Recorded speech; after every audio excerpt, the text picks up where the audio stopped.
تمام.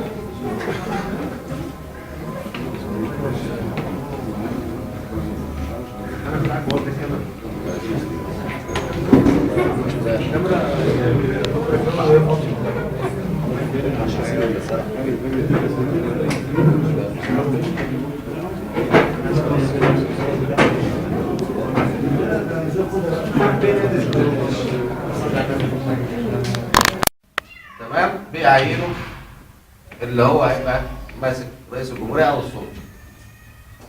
والاتفاق الثاني انه، وهفكركم كويس، انه رئيس الجمهوريه مش هيجي اسلام. لذلك بدات الاخوان، لو حد يفتكر وانا بقول حاجات يعني اللي كان بيتابع كويس هيعرف ان ده كلام ايه، مش افتكاسه ولا حد بيألف ولا استبدال. بدات تقول احنا داخلين مشاركه لا مغالبه وهناخد 30% بس من المجلس او 25% تصريحات.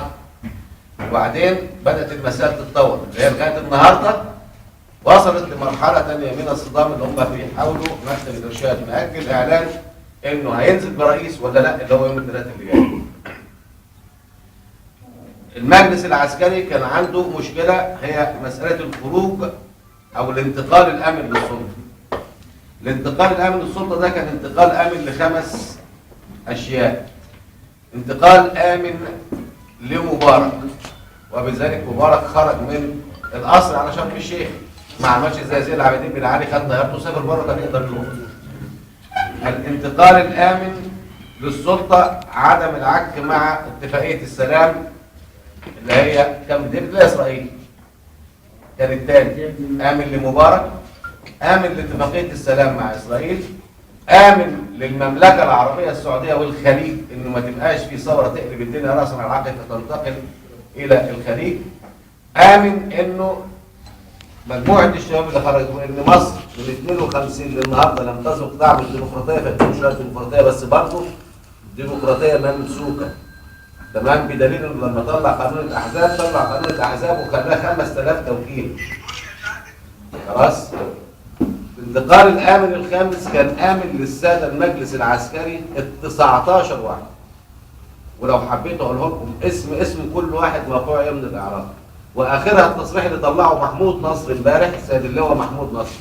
وللمعلومات سيد اللواء محمود نصر ده نائب وزير الدفاع للشؤون الماليه بقاله 30 سنه لواء. على رتبه لواء بقاله 30 سنه. طبعا كلكم شفتوا على الفيسبوك الاعلان بتاع عرقنا. تمام؟ لان انا كنت ناوي اتكلم على الموازنه المصريه. الموازنه المصريه بتنقسم لثلاثه، الموازنه الحقيقيه اللي مقدمه لمجلس الشعب في ال20 سنه الاخيره القيمه اللي فيها 35% من ايرادات مصر.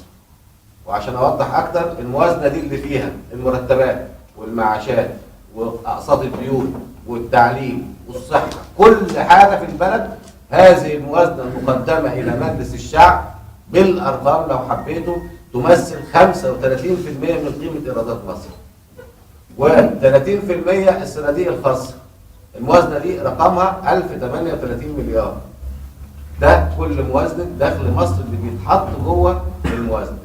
الصناديق الخاصه وهم حوالي 8900 صندوق، دول 1272 مليار الايراد السنوي، الكارتة والمحاجر والتعليم الخاص وهلم جرا، برضه اللي عايز يسال تحتها. يتبقى 35% من الاقتصاد المصري المدني تحت امره القوات المسلحه، شركات 4000 شركه تحت سيطره القوات المسلحه، لا تخضع للضرائب ولا تخضع للتامينات ولا تخضع للموازنه المصريه اطلاقا. يعني معنى الكلام ده انه احنا لما نشوف الايراد المصري، بافتراض ان الايراد المصري كمان الجانب بتاع الايراد في حسن اداره للموارد، هو في سوء اداره للموارد. وهقدر اقول لكم التفاصيل اذا حبيتوا نتكلم فيها. استاذنكم بس. ما حدش يتخيل ان مصر كدوله محوريه بتمثل 90 مليون، يعني كل قوه العرب ربعهم مصر، ده ربعهم عددا، ولكن تمثل 70 ل 80% من التأثير في المنطقة. يبقى حد واهم إذا تخيل إن مصر دي ممكن تدير حكمها وشؤونها بنفسها وشعبها، يبقى واهم. واللي حضراتكم درس في الابتدائي أيام ما كانت الحملة الفرنسية والحملة الإنجليزية طريق العبور إلى الشرق والكلام ده كله. إذا التصور إن مصر مسألة حتى إنها تختار رئيس وتختار مش رئيس، مسألة مصرية بحتة، برضه ده نوع من الوهم. أنا بعمل مقدمات علشان أقول حاجة، إن النهارده أنت قدام 4 سيناريو، دي قراءة في الأحداث، محدش يقدر يقول بالظبط إيه اللي هيحصل. المنطقة من الأول من سنة 2006 كان المحافظين الجدد بيخططوا أيام الحرب اللي تمت على جنوب لبنان بتاعت حسن نصر الله وكوندريزا رايس، كانوا بيعملوا حاجة اسمها الشرق الأوسط الكبير، اللي هي كوبي من إعادة تفكيك المفاجئ، اللي هي جزء منه تم تنفيذه في السودان، اللي هو جنوب السودان والسودان. كان الفكرة في المنطقة على المستوى العربي، لما نقول الوطن العربي ال 22 دولة، مثلث ال 22 دولة مصر السعودية سوريا. اما نقول الشرق الاوسط يبقى مثلث المنطقة مصر تركيا ايران. يعني لما نقول الشرق الاوسط يبقى بناخد معاه الدولتين الاقليميتين اللي هي ايران وتركيا ومصر الاساس. لو قسمناها خليها وطن عربي يبقى الثلاث محاور او المثلث اللي بيحكم الوطن العربي هو مصر والسعودية وسوريا. خدوا بالكم عشان المشهد، يعني انا بحاول احط عناوين ولو حبيتوا بعد كده تسالوا فتحت امركم يعني. فانت النهارده مصر اما تيجي تخطط ليها ما تقدرش تخطط لها منفرد. كان الهدف لما كانت الاخت الانجليزيه رئيس بتقول تفتيت المفرد والتجزئه المجزأ والقصه دي كلها وامطار الصيف والحكايه دي، على انه كان عايز يقسم المنطقه على مستوى مذهبي. بعد ما جه الاخ برايمر وراح قاسم، راح بصرح الجيش في العراق وعمل الشيعه وعمل الاكراد وعمل السنه وقسم 3 مناطق، كان ده النموذج. والمجموعه دي اصلا هي مجموعه صهيونيه متحكمه في دراسات البنتاجون والكابيتال اللي هو وزاره الخارجيه ووزاره الدفاع. لما جه حصل الموقف اتغير بعمليه حسن نصر الله صمت والقصه دي كلها، فاتغيرت الخريطه وجاء التغيير او التشينج بتاع الاخ اوباما، وطبعا المساله تحكمها المؤسسه، فبداوا يغيروا خريطتهم في السياسه نتيجه انهم بداوا يتعوروا في العراق وبداوا يتعوروا في افغانستان. في التوقيت دي بدات تظهر ايران قوه اقليميه تمام بتعمل مفاعلها النووي وقادره توصل للقنبله النوويه. بما ان العالم بتحكمه المؤسسه الصهيونيه بطرق مختلفه، فبالتالي بقي مطلوب ابتعاد حرب على ايران. ابتعاد حرب على ايران. اسرائيل ما تقدرش تضرب ايران. احنا العرب دايما كافيين في اقامه الحرب بالوكاله. يعني لما كانت افغانستان، انا مش ببعد بعيد، انا بس بعمل يعني افراد كده وارجع تاني عشان نوصل للصواب. لما كانت افغانستان محتلاها روسيا، اللي راحوا الجهادين بتوعنا اللي هم راحوا سنه 79 لو حد فاكر، وكانوا بيمولوا من السعوديه وبيمولوا من امريكا وكانوا زي الفل، وهم اللي ايه ربنا كرمهم وطهروا الشيوعيين الكفره تمام، ومشوا من افغانستان ايام افريقيا كارميل والحاجات دي. لما جت بقى الست امريكا دخلت افغانستان، فبقوا دول هم القاعده وهم الارهاب وهم يعني القصه دي كلها. طيب لما جت ظهرت ايران، فبقي النهارده مطلوب انه يعمل حرب في المنطقه، حرب اسلاميه ما بين الشيعه والسنه، ما بين الفرس والعرب. تمام؟ العرب يروحوا يتخانقوا مع الفرس بالغطا الجديد اللي هو السنه، يتخانقوا مع الشيعه. لما بتقوم خناقه بين الاثنين بتبقى محتاج سلاح، هيبقى افضل مورد واحسن حد بيدعم الدنيا، وليس حرب بين ايام الخميني بين العراق وبين ايران ببعيد، كانوا بيمولوا الاثنين. وبالتالي لو النهارده المساله اتجهت الى انه امريكا بقدره قادر يتقابل الاخوان المسلمين فينجحوا في تونس وينجحوا في مصر وينجحوا في ليبيا، طبعا الاخوان المسلمين بسيط من حقه انه يبقى موجود ده الاول، بس احنا بنتكلم على المساله ابعد من ان بنتهم اخوان او بنتهم ليبراليين. انا مش رايح في السكه دي، انا رايح في انك انت جوه منطقه بيتم التلاعب بيها عالميا، لانها بقدر الله منطقه الاديان ومنطقه الثروات. لو قدرا المنطقه دي ما فيهاش بترول ما حدش كان يدور عليها، وقدر المنطقه دي هي قلب العالم. ولو اتكلمنا بمنهج فلسفي اعمق، فمساله المنطقه دي كلها هي منطقه الوجود مش منطقه الحدود. يعني المنطقه العربيه دي كلها هي منطقه الاديان تمام، وغير كده فيها اكبر مخزن للثروه واكبر سوق. فده صراع طبيعي جدا. ولذلك لما جم في مؤتمر هيرتزل عرضوا على اسرائيل تتعمل في اوغندا او في الارجنتين، لا هنا، وعشان يمشي الشرح ده او البعد اللي انا عملته ده عشان ارجع تاني اقول انه ايه؟ ان لما جه فرانك ويزنر هنا تمام ما كانش جاي بوجه الله وطن، كان جاي يعمل خريطه هي الخريطه اللي تم بيها الساده الافاضل المصريين لما بداوا يعملوا الاستفتاء. الاستفتاء حضراتكم كلكم كنتوا شايفينه على 9 مواد بارقامهم في دستور 71 بارقامهم، ماده 76 ماده 77 ماده 88. يعني كاني انا بجيب دستور فيه 211 ماده. وبالمناسبه الدستور المصري مش محتاج كل الافتكاسه اللي قايمه في الدنيا دي. الدستور المصري 6 ابواب، مفيش اي طريقه مختلفه على الباب الاولاني وباب شكل الدوله ولا مقومات الدوله ولا باب الحريات.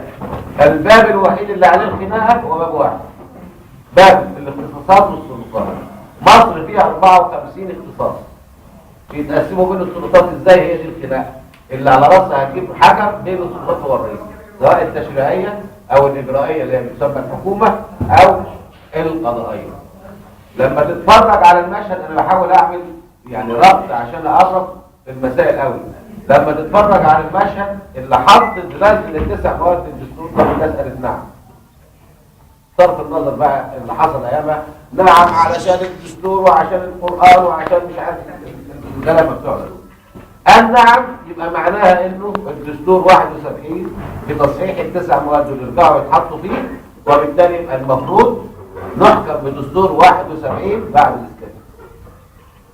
فجاء ابن الحلال سر السياط اللي هو كان معينه الاخ حسني مبارك رئيس اللجنه، وبعد منه جاء الاخ المحترم اخونا يعني سياده المستشار بشري، تمام، ومشوا على نفس المنهج. بعد ما صلحوا فحد قال للجماعه العسكر دول، والجماعه العسكر دول ادخل ما فيهم بيقرا جنوب الملوك ملوش علاقه بالسياسه، من اول طنطاوي لاصغر واحد فيهم، واخد بالك، اللي هو مشمشه بتاع البحريه، علاقتهم بالسياسه زي علاقتنا بالذره يعني، او زي علاقه حضراتكم بالذره. ما فيهوش حاجه بالسياسه، واصلا منهج اختيارهم كان منهج ولائي. مفيش واحد بيترقى قائد قوات الا اذا كان مطيع، مش مبدع. مطيع اعمل، والمطيع عمره ما يكون مبدع ولا يكون صاحب قرار منفذ يعمل كذا يعمل كذا. فالأفندية دول لما جم طبقا للمنهج المحطوط فاكتشفوا انه لو ده اتعمل دستور، لو رجع دستور 71 في حاله اخلاء المخلوع يبقى مفيش رئيس مجلس الشعب. والناس بتتكلم غلط تقول لك رئيس الوزراء التعديل اللي كان دخل ان هو يدير في غياب الرئيس ولكن لا يحل محله، فالمفروض يبقى رئيس المحكمه الدستوريه. فبالتالي راحوا جايين مدخلين التسع مواد دول في الاعلان الدستوري اللي طلع ب 64 ماده، وقال لك دي اراده الشعب، وساب الاخوه المحترمين سواء عن قصد او عن دون قصد، انا ما بحاولش يعني انا بسرد وصف، يقولوا دي اراده الشعب. لا مش اراده الشعب، اراده الشعب كان نعم، حتى النعم دي اللي هم انخدعوا فيها التيار الاسلامي. نعم هو هنا نعم على 9 مواد، حط دخلهم صلحهم في الدستور ورجع دستور 71. دستور 71 لا يعطي الحق للمجلس العقاد المسلحه باداره البلاد رسمي، ده قانون بقى دستور. اكتشفوا دي فراحوا عاملين الوثيقه الدستوريه، واللي يبص للوثيقه الدستوريه بقى اللي هي 64 ماده دي يكتشف بقى حجم المؤامره. ان انا النهارده انا بحط ماده لتحصين انتخاب الرئيس القادم، انا ما اعرفوش مين هو. لما احط ماده اقول فيها ماده المشكله انه انتخابات الرئيس لا يجوز الطعن عليه. يعني ايه لا يجوز الطعن عليه؟ يعني وانا بحط الماده دي في دماغي هينزل هشام سمير وهينزل محمد وهتنزل دعاء وهينزل صفاء وهينزل اللي هينزل، وفي واحد معين انا عايز انزله عارف انه مش هيجيب الاغلبيه، فلو زورت ابقى حصلت له تزوير. ملهاش معنى كده ولا محتاجه فلسفه. اللي بيعمل الماده دي قبل الهنا بسنه يبقى منشن على حاجه، ثم تكتشف انه بعد كده بعد ما حصل انه يسيب الاخ شفيق. اولا احمد شفيق نازل بالونه اختبار في الاصل يمتص بيها الحاله بتاعت الناس تمهيدا لنزول الاخ عمر سليمان. ولما يعلن عمر سليمان نزوله انسحب الاخ احمد شفيق على اعتبار انه يبقى النائب بتاعه رئيس الوزراء. طبعا احمد شفيق خلع دلوقتي عن ايه؟ يعني خرج من القصه ديت ومصر يكمل. اذا احنا دلوقتي ماشيين قدام خطه الطريق اللي بيقولوا عليها دي اللي احنا مشينا عليها. طيب حتى الساده الافاضل اللي بيحكمنا من تاريخ اعلان الوثيقه الدستوريه هي الوثيقه الدستوريه. طيب الوثيقه الدستوريه لا تعطي لمجلس الشعب اي حق، لا تشريع ولا رقابه ولا تصديق على اعلان حرب ولا اي حاجه. مين اللي يقول كده؟ مفيش دستور. وقت ما يحبوا يقول لك ايوه. طب هو النهارده عايز يسحب الثقه من رئيسه، مش من حق مجلس الشعب انه يسحب الثقه من رئيسه، ولا من حقه يستجوب رئيس الوزراء، ولا من حقه يستجوب اي وزير. اللي يقول حقه يبقى بيذاكر المنهج القديم في المنهج الجديد. الدستور دي وثيقه او عقد بين الناس، الحاكم والمحكوم بيتحط فيه كل الشروط. اذا مش موجوده يبقى مش موجوده. لما جه سنه 54 عملنا الدستور اللي هو برضه ما تمش تنفيذه، العسكر ركبوه على جنبه اللي هو بتاع السنوري. لما جينا برضه في 71 واتعملت وثيقه الدكتور ثروت بدوي كان موجود وبرضه اتركن، لان قيمه الدستور في حاجه اسمها المذكرات التحضيريه. ليه؟ لان نصوص الدستور نصوص عامه ومجرده. بمعنى ايه عامه ومجرده؟ يعني لما بحط عنوان ما بحطوش عنوان تفصيلي زي الماده 76 قد كده، لا. الماده فيه عامه تقدر تفصل منه قانون. المجلس يقدر يطلع قوانين. الناس اللي انتخبت مجلس الشعب من حق مجلس الشعب طالما الناس جابت الاخوان او جابت الدار الاسلامي، ده حق. ما حدش صرف النظر يعني عن وعي او عدم وعي، ده حق يطلع قوانين. يتبقى سؤال مهم جدا في اي حته في اي دوله في العالم: الثابت بيصنع المتغير ولا المتغير بيصنع الثابت؟ من غير ما نخش في تفاصيل الثابت ولا بيصنع المتغير. افرض بكره الناس دي مش عايزه، جابت اشتراكيين، جابت علمانيين، جابت رقاصين، يروحوا يغيروا الدستور؟ لا، الدستور انا بحطه. الدستور المصري من النوع الجامد. في فرق بين الدستور الجامد والدستور المرن.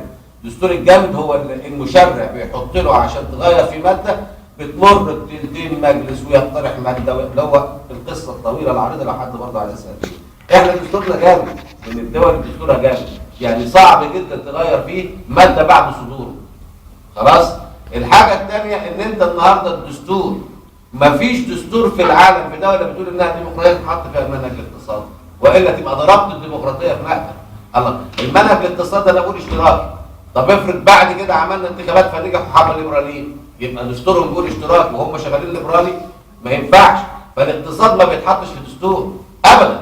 هم لا يقول لك عايزين نحط الاقتصاد الاسلامي، يعني انت تتجاوز عن حدودك. طب مين اللي دخلنا العكه دي؟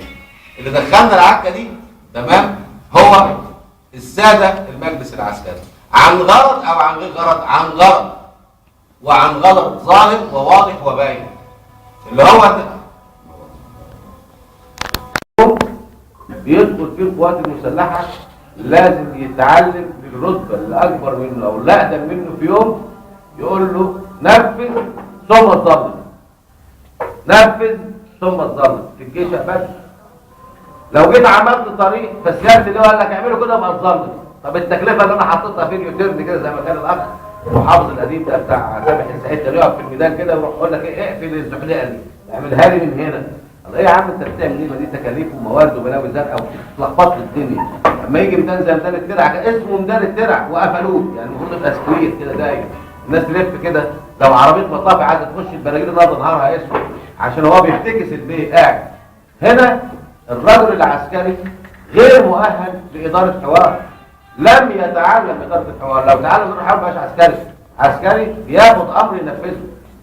اذا لما اجيب الراجل العسكري واقول له تعالى ناقشني في قضايا تعليم ولا في قضايا اسكان، وخلي بالك منذ ثوره 25 يناير كافه وزارات مصر اقدر اقول لكم بالاسم الوزير شاهد تحت منه لواء هو اللي بياخد القرار في كاف، وانا بتعامل مع معارف يعني تمام.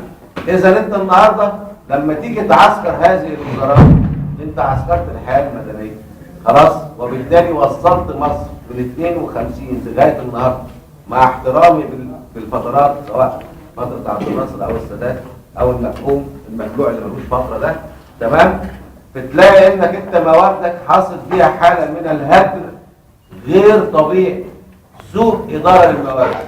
يكفي ان سعادتك في الاقتصاد، وهرجع تاني للقصه اللي بتكلم فيها، ان احنا سايبين مصر، احنا سايبين الشقه كلها وقاعدين في التربه. مساحه العمران في مصر لم تتجاوز 6% من المليون كيلو متر مربع. وعناصر الانتاج بيدرسوها للعيال اللي لسه في سنه اولى ابتدائي اقتصاد، 3 عناصر في اي دوله، اذا اتوجدوا في اي دوله هم اللي بيعملوا الفرق الميزه النسبيه.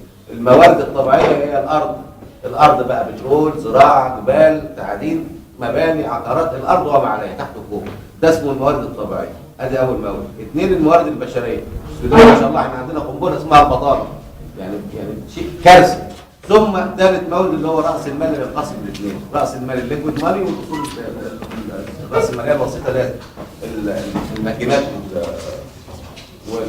ومعدات الانتاج. الثلاثه دول اذا اتواجدوا في اي دوله يعملوا انتاج. تخيل لما يبقى عندنا وفره في الارض ووفره في التعداد البشري وعندنا فلوس بالهيله لدرجه انه اشتون لما بتصرح انه في ال 30 سنه 5 تريليون هو حجم الفساد في مصر اللي خرج باسماء مصريه موجوده. واظن ان كان حسين سالم او ان كان الاخ احمد عز الارقاوي مجموعه من 22 الكبار حجم ثرواتهم غير عاديه غير اللي احنا مش هنعرفها. اذا المساله باختصار شديد ان الثوره دي في اللحظه دي لما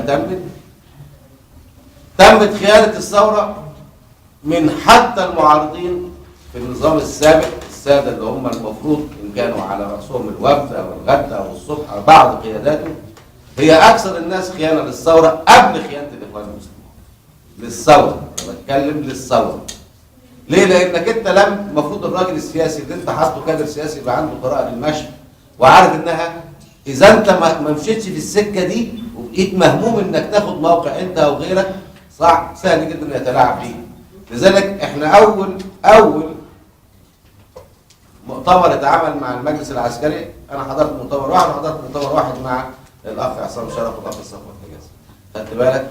اللي داخلين قاعدين كل واحد بيفكر بنفس الطريقه هي القديمه، مجرد احلال وتجديد. يعني انا عايز ابقى مكان مثلا احمد ابو نازل، او عايز ابقى مكان معرفش مين اللي كان رئيس المجلس، او عايز ابقى مكان المحافظ. داخل بفكر في الفكر ده، مش بفكر في ثوره ولا بفكر في تغيير سيستم بتاع بلد كده. واللي دارسين تكوين الشعب المصري لعبوا بهذه المساله تماما.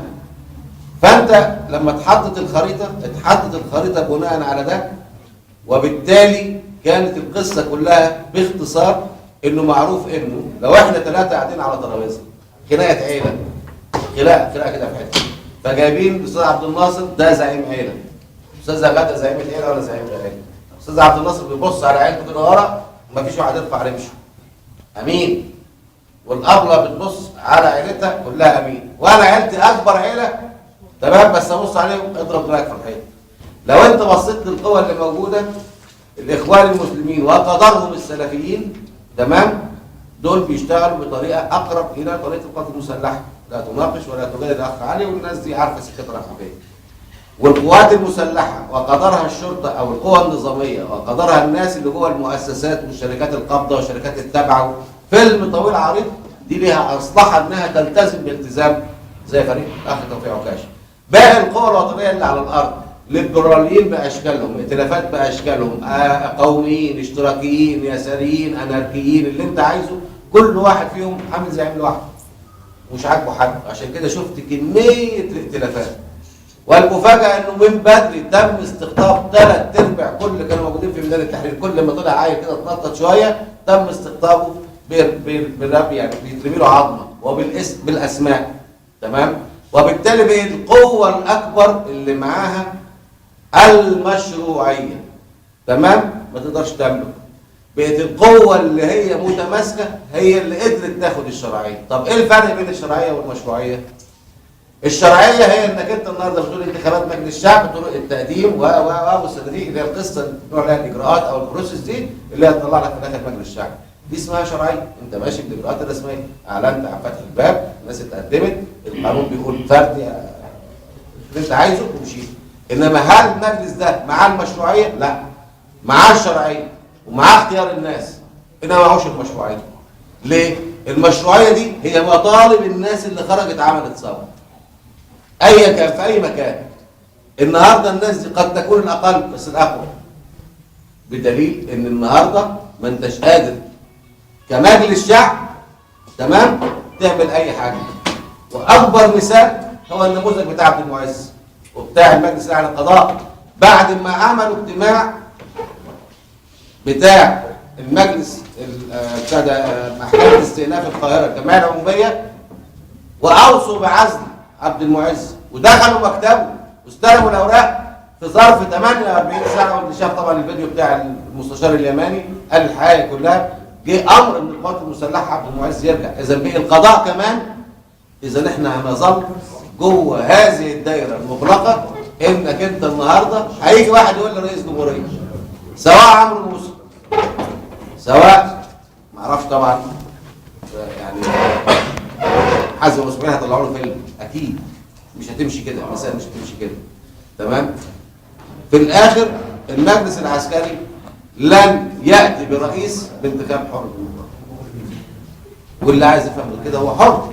طيب السبب في ده ايه عشان نقول مصر الى اين؟ ان في 4 سيناريوهات في اللي جاي. اما ان دلوقتي المجلس العسكري والتيار الاسلامي بيلعبوا مع بعض لعبه اختبار قوه، ودي ليها ملامح. ان الاتفاق ان انتوا قلتوا مش هننزل ايه؟ رئيس جمهوريه. هم دلوقتي بيلعبوا ضغطه نقله شطرنج انهم يضغطوا. لا مكتب الارشاد هيجتمع واجل وهننزل خيرت الشهر، هننزل حمدي حسن ولا محمد اسمه ايه ده مرسي تمام. هو مش عايز ينزل حد، هو مش عايز ينزل حد، هو عايز يضغط عشان التاني يخاف، لان التاني جبان بس لسانه طويل اللي هو المجلس العسكري. ويقول له انا ليا الشارع. لا انت مالكش الشارع، برضه انت بتخسر في الشارع. طبعا هو ليه نسبه ضخمه من الشارع تمام، انما بيضغط عشان ايه؟ عشان ياخد مجلس وزراء تمام، لانه هو عارف كويس قوي المنهج اللي كان طبقوه الاخوان من زمان. كان بيخش على النقابات وما يخش رئيس النقابه، ياخد مجلس الاداره ما يخش رئيس النقابه. هو بيشتغل بسياسه التمكين، يتمكن في المكان اللي ما عندوش الكوادر الجاهزه انه يمسك مسؤوليه مباشره. مش هو بس، لا هو ولا الوفد ولا الغد ولا اي حزب عنده كوادر. يعني انا النهارده على سبيل المثال لما اقول لكم الاخوان المسلمين حزب الحريه والعداله الحزب الاقوى في مصر على عيني وعلى راسي، حد يعد لي فوق ال20 كادر حافظهم من الاخوان المسلمين. هنقول الكتاتني وهنقول احمد ابو بركه وهنقول عصام العريان وهنقول مش عارف محمد مرسي وهنقول مش هنوصل ل20. هل ده الحزب اللي النهارده عايز يوازي نفسه بالحزب بتاع اردوغان انه يقدر يشكل مجلس وزراء ويشكل مجلس شعب ويشكل مجالس محليه ويشكل في قياداتها الرئيسيه؟ لا طبعا تمام. الوفد عد زي ما شئت مش هتوصل ل10 اسماء، سيد البدوي، عصام الشيحه، ما اعرفش محمود السقا، اي اسم. ما عندكش قادر ان انت كنت قافل هذا القصه مقفوله بقى لها سنين. وبالتالي انت النهارده لما تقول مصر هنا في السيناريو الاولاني، اما دلوقتي نوع من عمليه جس النبض او احتشاد القوه على وهم ان الساده العسكر متخيلين ان النهارده لما هيتخانق مع الاخوان المسلمين فاصحاب المشروعيه اللي هو الميادين المختلفه هتقف معاه، قد يكون دي حزب.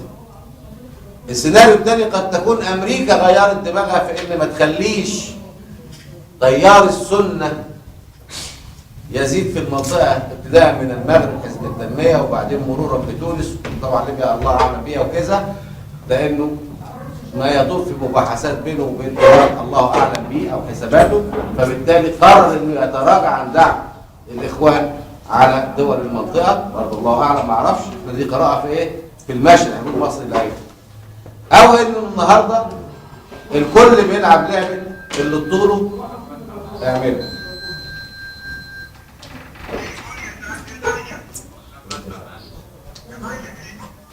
يا محمد النهارده مصر الى اين؟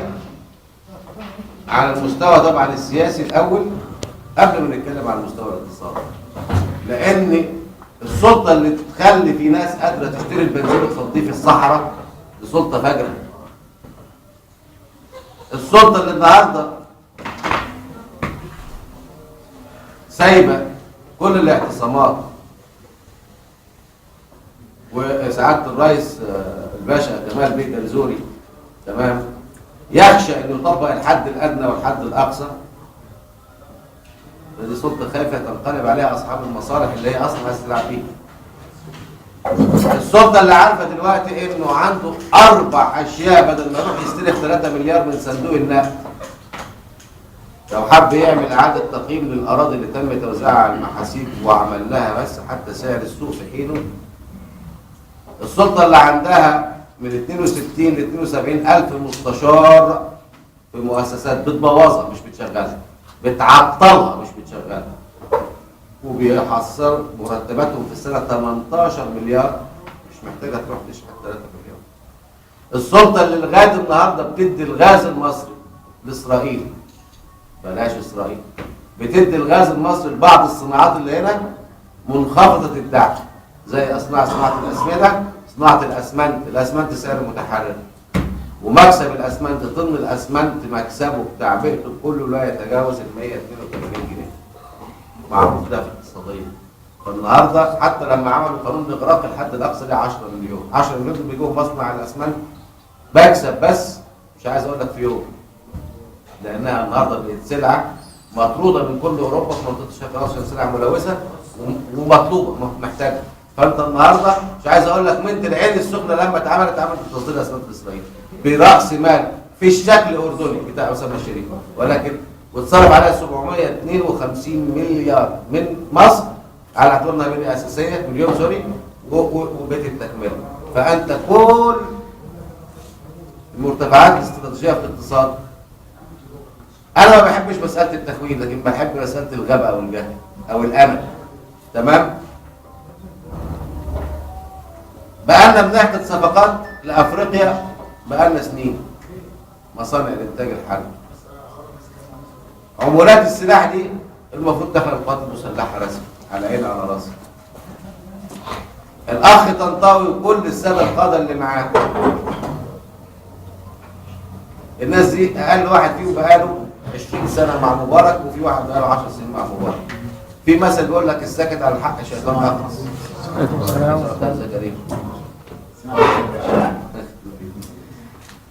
ان حد النهارده يتخيل ان المجلس العسكري ده زي ما انتم شفتوا في محاكمه الاخ مبارك، محاكمه الاخ مبارك ما فيهاش حاجه تخلي مبارك يدان ورقيا. سيبك ان انا شايفين اللي ميت وشايفينه والفيديوهات، لكن القاضي اللي قدامه ده، وعشان اقرب المساله انا هقول لكم سر المحامين اللي بيلبسوا الروب الاسود في العالم، ومن الروايه دي هتفهموا قصدي ايه. كان في قاضي ايطالي قاعد في شباك كده بالعصر كده بيشرب شاي في شباك بيتهم، فشاف قدامه جريمه قتل، والنبي قلت استاذ محمد عباس كله شاف قدامه جريمه قتل بتتم في البيت اللي قدامه، زي اسامه قتل اسامه لا قدر الله يعني. تمام؟ لما لف الورقه وجه هو قاضي لقى ان الورقه جاي قدامه بيقول احمد الهندي هو اللي قتل اسامه، هو شاف بعينيه فاستقال، لانه اضطر يحكم على الراجل باعدام الورقه اللي جاي له ويقول كده. الورقه اللي قدام احمد رفعت والسيناريو بتاع يوم 2 البسها اللي جاي ده اذا كان في جاي اصلا، لان هناك برضه مخطط يعني قد يعدي المنطقه ويقول لك اوف اسرائيل احتشدت، ما هي قصه 67 كان كده برضه قالوا لنا اوف دخلوا على سوريا وما كانوش دخلوا على سوريا ولا حاجه يعني. فالتاريخ بيعيد نفسه. احساس القوات المسلحه مش الجيش، الساده قاده القوات المسلحه ان مصر بتاعتهم، وكل المهندسين والزراعيين والخريجين وبتاع دول شغالين عند القوات المسلحه، مصنع الرجال. تمام؟ اهلا يا مصنع الرجال. مش هيستطيعوا اطلاقا ان هم، لا هنقدر نطبق النموذج التركي ولا هنقدر نطبق النموذج الديمقراطي. الحاجه الثانيه عشان نكون صراحه، ما تقدرش تطبق ديمقراطيه حقيقيه في مصر برلمانيه دلوقتي. لسه الناس بتروح للانتخابات بنوازعها مش بدماغها، ما ينفعش. وما اقدرش الوم الناس، لانك انت ما علمتش ولادك على انك تتحاور معاه. بس يا ولد انت ما تعرفش حاجه، فهو قاصر عندك لغايه ما تجيب راجل طولك وانت مش عايز تسمع رايه، لغايه ما بينقلب عليك يقول لك خلاص مش سايب لك البيت وماشي. خلاص هو نفس القصه. من يوم ما قفلت انت لائحه الجامعات، الكبار شويه في السن يعرفوا جيل السبعينات هو الجيل اللي فضل معاه حتى بكل تكويناته، والشيوعيين والاحمد بقى شعبان والفرقه دي كلها، حتى اللي انقلب مع معاهم هم عقده ومش عقده، هم دول الطبقه اللي كانت قادره تشتغل سياسه. من بعد كده مبقاش عندك سياسه، بقى عندك حاله من الانتهازيه، حاله من يعني كل واحد بيطلع كارنيه، ما كانش في سياسه. عشان تخلق تاني الطبقه دي هتاخد وقت بس مش وقت كتير، انما قبل ما تخلق الطبقه دي ما تقدرش تجري منها انتخابات. الاحزاب اللي طلعت دي كلها دي ناس لمت بعضها من على القهوه مع شديد احترام لاحرار المصريين، مش جن الازرق، الفارق فيهم بس المجموعه طبعا يعني حتى النور بتاع منهج معين. وبعدين اللي بيقول لي حزب ذات مرجعيه اسلاميه، على عيني وعلى راسي. طب ما ذات مرجعيه اسلاميه يبقى الاسلاميين كلهم حزب واحد، عاملين 17 حزب ليه؟ اذا انت بتقر ان انا في امور الدنيا اختلف معاك في الراي، واختلف معاك في تفسير الايه، واختلف معاك في الحاله الوضعيه، انت اللي بتقول كده. يعني انتوا ليه عاملين 17 حزب؟ السلفيين عاملين 12 حزب، ماشي على عيني وعلى راسي. طب عاملين ليه 12 حزب؟ اذا انت بتقر لي ان كل شيخ او كل حد من الفريق دون بيرى منهج معين من داخل الاسلام، قد يكون صح وقد يكون خطا، بس انت بتقر لي ان انتوا مش منهج واحد في التعامل مع الحياه المدنيه. امال عاملين 12 حزب ليه؟ حد يترجم لي. يعني انتوا النهارده هنمشي وراكم عشان انتوا بتوع ربنا، انتم الاكثر فهما على تفسير الشرع والشريعه لامور الدين الدنيا، على عيني انا موافق. طب ما عملتوش، اذا انتم ما اتفقتوش وعملتوا حزب واحد، عايزيننا احنا النهارده بنختلف معاكم في الراي، فيبقى رايك انت الصح، يطلع واحد يفصل لي كده، يطلع واحد يفصل لي كده، يطلع مع شديد احترام واحد زي محمد حسان عالم وفقيه وانا احترمه كداعيه. لو دخلت في لعبه السياسه ما تبقاش داعيه، تبقى دخلت فيما لا تفهمه، ويتم استخدامك لصالح السلطان. قد يدرك ده وقد لا يدركه، الله اعلم. هكمل وانا هفتح النقاش، انا قايلها عشان خاطر هكمل وافتح النقاش. خلاص علقها كده عندك كويس، انا هعرف اذا كان هذا ساعه مسابقه هنا. خلاص. وهي القصه باختصار شديد ان احنا عايشين في مرحله من اللخبطه، من اللخبطه حتى على مستوانا الشخصي. طيب حد يقول لي بقى احنا رايحين فين؟ لا، ما انا مش زرقاء اليمامه. اللي هقدر اقوله باختصار عشان ابدا اسمع النقاش ان الثوره دي لم يفعلها احد، احنا خدنا بالاسباب بس. الثوره دي لولا غباء مبارك وفرقته من اول يوم لغايه النهارده، وانا راجل موجود في التحرير من بدري، انا قدرا موجود في القاهره ومكتبي قدرا على التحرير، يعني مش ثورجي كده، هي جايه غصب عني يعني. تمام. فمن اول يوم وانا بقول هذا الكلام لكل الناس، تمام، نحن لا نستطيع الا في رد الفعل. احنا ما عملناش فعل، ما فيش ثوري عمل فعل، خلاف التجميع بتاع يوم 25. وكان اقصانا حلما ان يعني نبقى مليء بالميدان. الساعه 12 بالليل كان الميدان فاضي بعربات المطافي، استحمينا ميه يوم 25. بس غبائهم بقى بالضرب في شارع ريحان وهنا وده، والضرب الزياده عن اللزوم هو اللي جاب رد الفعل، ان الدم خلاص الدم بيبي. فلغايه النهارده هذه الثوره، انا ده رايي الشخصي، قد يكون صح قد يكون خطا، لو الثوره اسرعت عن كده مصر تولع. خطوات اللي ماشيه بيها اللي مش عاجبه الناس لو زادت عن كده مصر تولع، ولو بقت ابطا من كده هنرجع اوسخ من الاول 2000 مره. اذا هذه الثوره من فوق 7 سماوات ربنا كده عامل لها سكريبت، بس احنا مش قادرين نستوعب وهي ماشيه. ما تنفعش تمشي اكتر من كده، ما تنفعش. في نوازع كتير وفي مصالح كتير وفي دول كتير وفي جمهور مش فاهم كتير وفي شعب متخطط وفي شعب جعان. خلطبيطه كتير قوي، قعدت احكي فيها للصبح. ما تقدرش تعمل فيها كنترول في بلد فيها 90 مليون. بنحمد ربنا اللي هم بيعايروا بيها ان احنا مش بلد دمويه، ما نتخانقش مع بعض ابدا. ولعبوا طبعا المسيحيين، ولعبوا لعبه بورسعيد، ولسه في العاب ثانيه وفي ضريبه دم الدم. انما انا بس عايز يعني دي رؤيتي طبعا، اوشككم ان مصر في الاخر اما ارجع للعنوان انه الثوره قامت، الثوره المضاده جابت كفايتها. احنا دلوقتي في مرحله البرد، حبه عايزينها اسلاميه وحبه عايزينها مدنيه. هنصل في النهايه الى تصور كان في حد هندسي هنا لشكل البلاد. خلاص قررنا الباب من هنا وهنبقى خلاص ادوار وست ادوار اللي هو الخناقه دي اللي شغاله، والخناقه دي مش هينتصر فيها. كل فريق بيضعف، كل فريق بيضعف، وكل فريق بيحصل له تغير. يعني انا النهارده بقول ان الساده الاخوان ضعفوا او التيار الاسلامي، لكن مش معنى ضعف محل، لا، برضه الحزب الرقميه وهقولها لكم اقرب الى هنا. يعني النهارده مثلا ما اعرفش الانتخابات اللي فاتت الاخ يعني جاب 107,000 صوت، صح؟ مش كده؟ واللي بعد منه في اي حد مدني كان جايب كام 18000 مثلا طلع. لو ده خسر 50% من قوته هيبقى 50000، ولو الثاني زاد 50% من قوته 18 هتبقى 36. وده اللي احنا كنا متوقعينه، انه كان يبقى فيه عقلاء من الساده قيادات الاخوان انهم كانوا يسمحوا في المرحله دي انه يبقى فيه توازن رباعي، ان هم يمثلوا ربع البرلمان، والتيارات الليبراليه دي كلها على بعضها تمثل ربع البرلمان، الاشتراكيين دول كلهم يمثلوا ربع البرلمان، وبقيه الناس تمثل ربع البرلمان. يبقى في حاله من الايه؟ من التوازن اللي نقدر نقوم بيه دوله. ما ينفعش بقى حد يجور على الثاني، لازم نصل لمرحله لما نكون اكتافنا متساويه نقدر نقعد على الترابيزه تحكمنا نتناقش. انما مجرد ان ده النهارده انت بتعمل ايه؟ جايب رئيس مجلس الشعب، رئيس لجنه كتابه الدستور. ايه الهرتانه دي؟ ايه ده؟ انت بتكتب دستور لنفسك؟ بأي منطق تقبله ازاي؟ يعني انت لو راجل حتى بتعلن عن نفسك انك راجل كادر محترم سياسي، بلاش اسلامي، خالد اسلامي، ما بالك تضيف عليه كمان اسلامي، وعايز تبقى رئيس الدستور، رئيس لجنه صياغه الدستور، هتكتب الدستور لروحك يعني؟ ما معكش حد. وحتى لو انت راجل محترم وهو راجل محترم على عينك، طب وانت ليه بتسيب هواجس للناس الثانيه؟ معكش ركائب في مصر. ايه اللي خلاه بيعمل كده؟ وايه اللي خلى الباقي ان المجلس العسكري من اول دقيقه قرر يلعب نظريه العدد؟ الكم مش الكيف. كانت الكاميرات بتنزل ايه؟ يقول لك في كام في البدايه، نفرض في كام؟ في مليون بقره. انا مش عايز عدد، انا عايز كيف مش كم. طبعا المساله زي يا حماد اتفضل. شفت جايب لك قطه. السلام عليكم. ولا كده. السلام عليكم. فنظريه الكم هي النظريه الحاكمه. انا مش عايز اطول كتير عشان احب اسال اسئله واجاوب ايا كان حتى جوه النادي او بره النادي.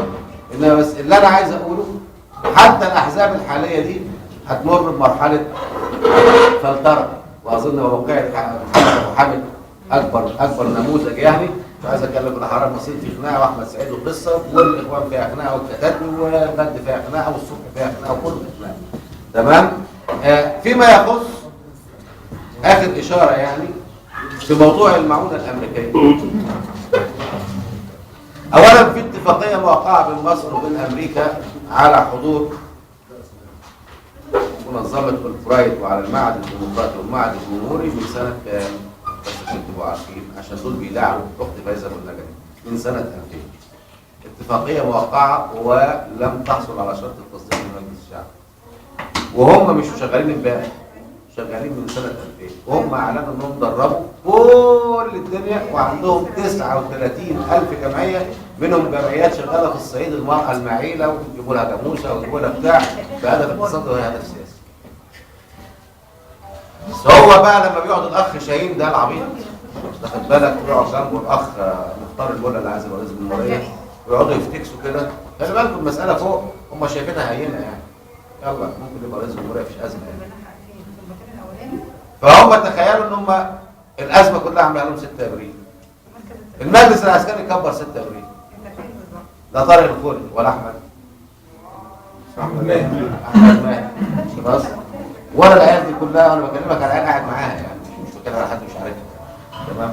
بهذا الضخامه اللي ضخموها. فالاخت فايزه ابو النجا هي اللي الفت لهم روايه تعالوا نفتح حليب والبلده لما لقيتهم قاعدين ماسكين في شعورهم. تمام؟ وهم عملوا العمله بتاعت اللي لبسوا فيها قضاء ونحن لا نركع. ايه بقى اللي حصل؟ عشان ارجع تاني للمقدمه بتاعت فرانك ويزن. الله، انتوا صدقتوا نفسكم ان انتوا بتحكموا بجد ولا ايه؟ تعالى الطياره نزلت المطار بدون اذن السلطات المصريه، قوم يقول لي دفعتها 50,000 جنيه في البيت امك. انا مالي ولا دفعت 50,000 جنيه؟ وانت جاي شغال محصل؟ ابو كرامه انت؟ ازاي طياره تخترق المجال ده وتنزل بدون ترخيص وتنزل وتواجه الرجاله بتاعتهم بعربيات مدرعات؟ طب الجانب الالماني ما قلتوش كده. طب الجانب المصري هتعمل فيه ايه؟ طب لبست اخ عبد المعز في حيطه ولبست البلد في حيطه. اذا انت قدام فريق لولا قدر الله سبحانه وتعالى احنا ما كناش نلاقي اي حاجه في مصر. بس عشان ارجع تاني اقول ان الثوره قدرا بتدار من فوق 7 سماوات، ولا حد يعمل نفسه بطل هو الثوراجي ولا حرر مصر ولا حد يعمل لنفسه ان هو اللي دفع ضريبه الاعتقالات والاخوان وبتاع. لو كانوا انتوا عارفين تدفعوا ضريبه كنتوا بالقوه دي كنتوا عملتوا ثوره عليه من بدري. كنتوا مستنيين ايه لما انتوا ابطال قوي كده؟ فده تهريج جماعه طبعا. وبس بالمناسبه الارقام اللي دخلت للساده حزب النور السلفيين دي ارقام مسجله مش ادعاء. دخل للاخوان المسلمين خلال فتره الانتخابات 3 مليار و8 من عشرة، ودخل للساده الاخوه السلفيين 2 مليار عشان انتخابات مجلس الشعب. وحاليا الاخ ابو اسماعيل اللي شويه هتفتح الحنفيه تنزل لك منه بوسترات، تمام، تمويل قطري، لان الاخ حمد واخد المقاوله بتاعه المنطقه فحت ورفع اعاده تركيبها، الاخ حمد بتاع قطر. فلما النهارده الشخص الذي يريد ان يتعامل مع الدين عليه ان يقدم لي النموذج، مش يقدم لي كلام ربنا. كلام ربنا احنا عارفينه مع اقتراض، وربنا حط من معجزه القران انه يخليك تفهم الايه حسب مستواك الثقافي. لو انت مخلص في القرايه الالهام اللي بيجي لك وانت بتقرا الايه، حتى لو من لا يجيد القراءه كتابه بيسمع سمعي، من ضمن اعجاز القران ان اللي بيجي لك في خيالك لو انت فعلا متدبر في اللحظه دي هو اللي ربنا قادر يدولك على قد ما اسف، وده اعجاز القران. فمش محتاجه مع احترامي الشديد حد يجي يقول لي اصل انا هعمل الخلافه دلوقتي. خلافه مين يا ابو خلافه؟ خلافه ايه وانت اصلا موبايل اللي في ايدك ما انتش منتجه؟ الجلابيه اللي انت لابس راكب لي اجدع عربيه وفرح تقول لي تعليم الانجليزي حرام. وبادئ رغيف. اقول له ايه؟ لا مخطط. خلاص ايا كان. انا هحترم كل الناس في توجهاتها على عيني، انما في الاخر كلنا وانا قبل كل الكل لسه عايزين فتره نتعلم فن الحوار مع بعض، فن ان احنا لما ممكن اقول كل اللي قلته ده غلط، ما عنديش اي مشكله، بس حد يناقشني يقول لي دي غلط في كذا غلط ونوصل للنتيجه. لكن مش مجرد انك تختلف معايا تبقى ضدي، مش مجرد ان انا وانت مش على وفاق. في فرق بين فن الاختلاف وفن الخلاف. وتحت امركم باي اسئله.